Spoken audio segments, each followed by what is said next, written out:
All right. So, question. I have stayed on track with my eating, been drinking a lot of water, and weight was down to 140.5 this AM. Boom, nice. I've done two Lagree classes, did your walk run interval, workouts since being back. Couple of questions. What kind of goals can I make to progressively overload my exercises? I don't really know what this means. So, progressive overload can be a couple different things. Primarily, you are looking at either you do the same workout faster than you did it before, or you add more weight and do it in the same amount of time. You think of this as you're increasing the volume, so your body still has to respond uh, to the workout as opposed to it just doing the same thing it did last week. So if you're lifting weights, let's just use for example, you do shoulder presses with the 20-pound dumbbells.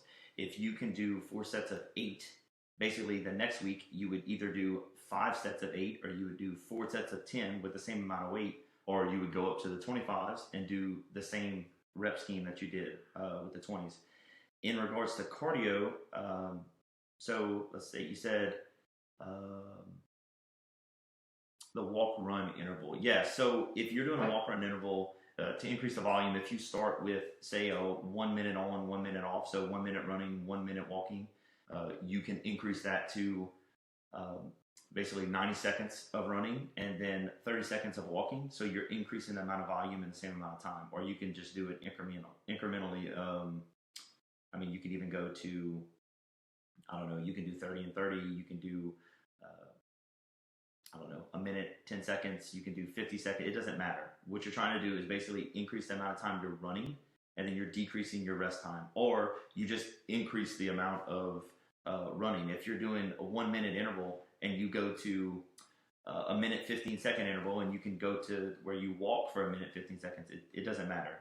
That's increasing the volume. You're not doing the same thing. That's a progressive overload. You're giving your body a harder stimulus to respond to. So where that comes in handy is your second question. So should I stick to one carb meal uh, or one day per week, or should it be midweek or weekend day? So that depends on the amount of volume you're doing during the week. Um, let's just say you do two high intensity interval workouts, maybe Tuesday, Thursday, and then you do a hard lift on Saturday. You may be able to just increase your carbs on Tuesday, Thursday, and Saturday.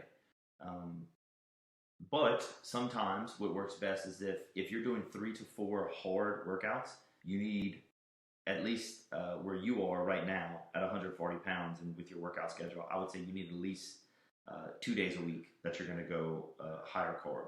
And I mean, you don't have to blow it out the water.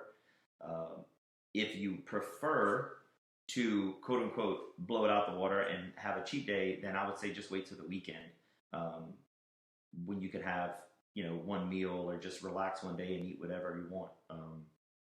But like I said, you're going to be able to see with your sleep, your energy levels, your recovery. So if you stay super sore all the time, you may have to start adding back some carbs, because if your exercise is too intense and you don't have the appropriate amount of carbs, you're going to start driving up cortisol pretty quick. So your sleep's going to suffer.